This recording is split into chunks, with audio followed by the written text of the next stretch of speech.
Well, hello everyone, and welcome to the Shifts and Pucks News Pack for Wednesday, June the 8th. Of course, you can follow us on Twitter at Shifts and Pucks, Facebook.com Shifts and Pucks, YouTube.com Shifts and Pucks, Twitch.com Shifts and Pucks. Subscribe wherever you get your audio, as well as on the Area 51 Sports Network.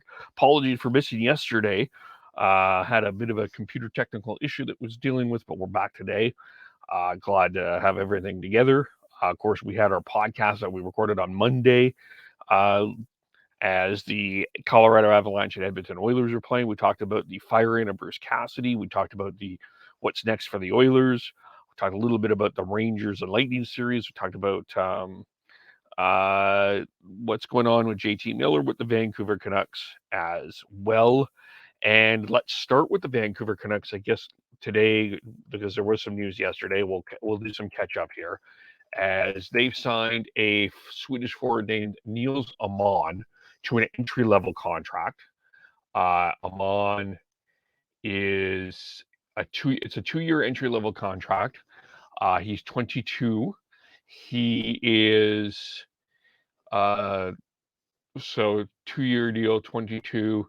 6'2", 185 pounds, scored 14 points, 8 goals, 6 assists in 51 games in 2021-22. Patrick Allvin is smart hockey player plays with speed and has a strong work ethic, possesses a good two-way game, and we look forward to seeing his continued development both sides of the ice with the Canucks organization. Played at the Men's World Championship last year in Finland, played 7 games, 2 assists with Team Sweden. So he will be an interesting person that they will have. He was with the Colorado Avalanche organization. They opted not to sign him an entry-level deal. He was a 6th-round pick in the 2020 draft there as well. So that's the news that came out of Vancouver. In Edmonton, they did the end-of-year press availability for the Edmonton Oilers, as they were, of course, swept by the Colorado Avalanche on Monday. Of course, the word on the street, a couple of things that kind of to watch there is there are reports that Mike Smith is considering retiring. GM Ken Holland didn't confirm or deny that. He says he needs to talk to Mike Smith, so we'll have to see if that happens. They are interested in bringing back Evander Kane. They said that they felt that he was a good fit within the organization. I'll let you deal with that question in and of it yourself, if you think that was a good move or not. For me, I think you might command a little bit more money, but we'll leave that to you. And then, of course, Darnell Nurse. This was already reported. Darnell Nurse had played with a hip flexor for 3 rounds. No indication if Nurse needs surgery. Leon Draisaitl played with a high ankle sprain, so that was known as well. And of course, just a priority, I guess the big thing that came out of from Ken Holland saying is if you're under 24 and under in that organization, you need to step up. They're expecting more from Philip Broberg. Jay Woodcroft said that Philip Broberg is going to be a great player in this league. And as well as, of course, they're expecting Dylan Holloway, who made his debut. They're expecting a little bit more from him. Of course, they have the decisions to make on Ron McLeod, Puljujärvi, and Kyler Yamamoto. Ryan Rishaug speculated today that Puljujärvi may have played his last game in Edmonton, and they may not bring him back, or they may use him as trade bait. That's something interesting there. And he, of course, Puljujärvi's qualifying offer is 1.4. 6 goals in 52 in the final 52 games. The debate here within the Oilers community is the analytic community thinks that McDavid was better with Puljujärvi. The other side of this is he had 6 goals in 52 games. Woodcroft said that Puljujärvi was struggling with some injuries. It's an interesting question. Holland said he has to figure that out. So that there's a lot of questions in Edmonton, and I'm going to pull it. The poll question that we're going to put out today on Shifts and Pucks, by the way, is which team in Alberta, which team between the Flames and the Oilers have more work to do? Of course, you have the Flames with the big decisions, the obvious decisions of Johnny Gaudreau and Matthew Tkachuk. But let's not forget what Andre Mangiapane issue is going to be. You've got Chris Tanev that is out for 2 months, or out to at least the end, and probably out to at least November. And if you think Chris Tanev has superpowers to come back, maybe, but I think you need to expect that to be 4 to 6 months. And the Flames do need to reconstruct that blue line a little bit. Lots of decisions there, lots of decisions in Edmonton. So that will be the poll question that we'll discuss there. So interesting decisions in Oiler land. Colorado, of course, taking their time. They're going to wait for the Rangers in Tampa Bay. And Tampa Bay came back last night and they beat the New York Rangers 4-1. So now they've tied the series at 2, and probably they were down 2-0, and in that series they were down 2-0 in Game 3, and they found a way to find their way back. Of course, now the question, of course, is about Braden Point, whether he'll be back. Doesn't look like it. It looks like, according to John Cooper, that probably will be an option Game 7, but we'll have to see on that. So, and the longer that goes, that's more of an advantage for the Avalanche, because the Rangers are losing players. Philip Cheeto left the game. Ryan Lindgren on defense is playing really hurt. You can clearly see that. And yeah, it's been a homer series, though. The Rangers have won their last 8 at home. So I think that makes this a little bit more interesting. I still could see this series going 7. I really do. I really think that the Rangers, I don't think the Lightning will win 4 in a row. And it wouldn't surprise me if the Rangers win when they play again tomorrow. Wouldn't surprise me at all. But I just think this has the potential to go 7 for sure there. And of course, Maroon, Kucherov, Stamkos, and Palat in the empty net. Panarin scoring for the Rangers.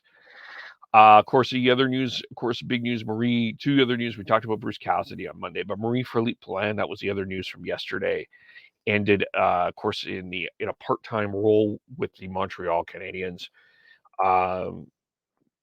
If she's not number 1 in all-time women's game, she is probably number 2. It is hard to put her any lower than 2 in my mind. But the good news is she, of course, Jeff Gordon says she knows how to win. She is, of course, going to be a part of player development and playing in the next Olympic cycle. So Sarah Fillier in The Athletic has some really good things to say about her. And I think this is a good move.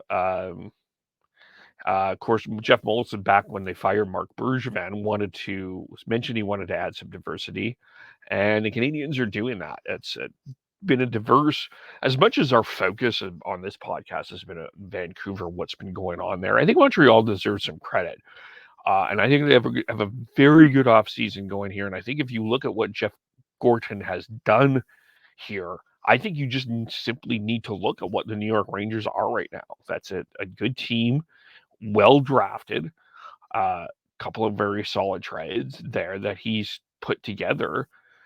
That you can see with Montreal. They've got still got a lot of decisions to make. And of course, you've got what's going to happen with Shea Weber and Carey Price. You've got the Jeff Petrie decision to make, but you're likely taking Shane Wright as number 1. That is, up the middle, you are getting better. Cole Caulfield will only get better. So I don't know. I think things are looking in the right direction in Montreal. I still think there's probably a couple years away, but I think they're bringing in the right people. They've got Martin St. Louis continuing to be a head coach. I think that the players are responding to him. So I think for Montreal, I think things are moving pretty good on a positive side there. The Western Hockey League, as well as we'll look at the CHL overall because we're on our way to the Memorial Cup. The Edmonton Oil Kings beat the Seattle Thunderbirds last night, 4-0.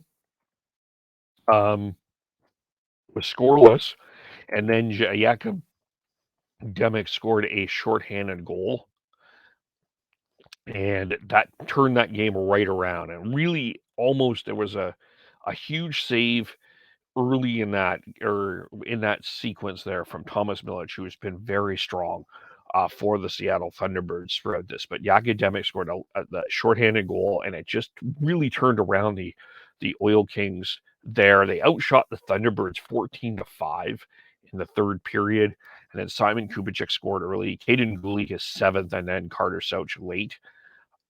Just the Thunderbirds couldn't. They were getting through. They were getting chances, but they just couldn't really truly penetrate. The Oil Kings are just a well-structured, well-constructed team up and down that lineup.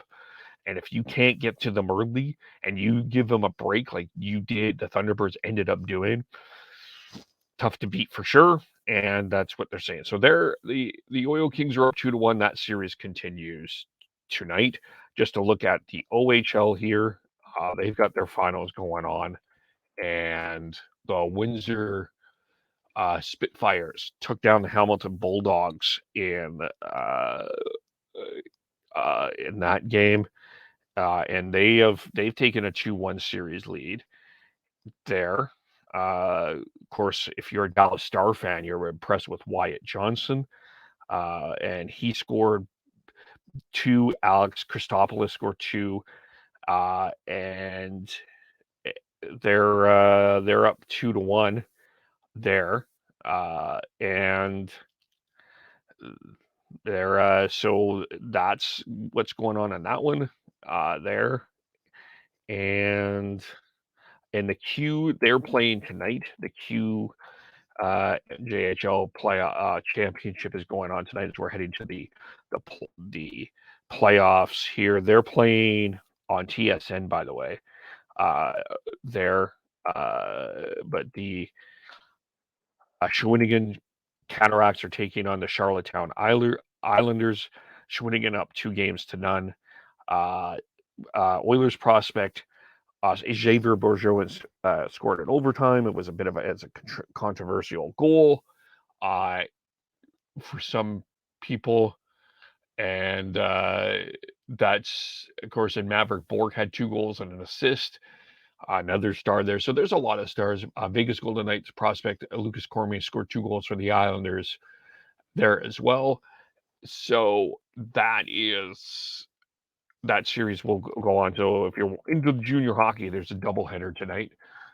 So you can watch that on TSN as they're taking the championship games up in the Memorial Cup that is going on there. So watch that. And then finally, the Penticton, and any other news here that we go through, the Penticton Bees made an announcement today. Of course, they're the BCHL champions. They've announced that Fraser Rogers will be back as business operations and broadcaster and communications manager. So congratulations to him as they're making news.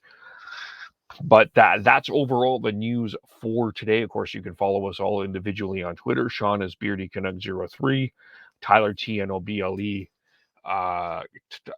Chris Schneids SDHNEIDZ, and then there's Devin Gordhow 09 on Twitter as well.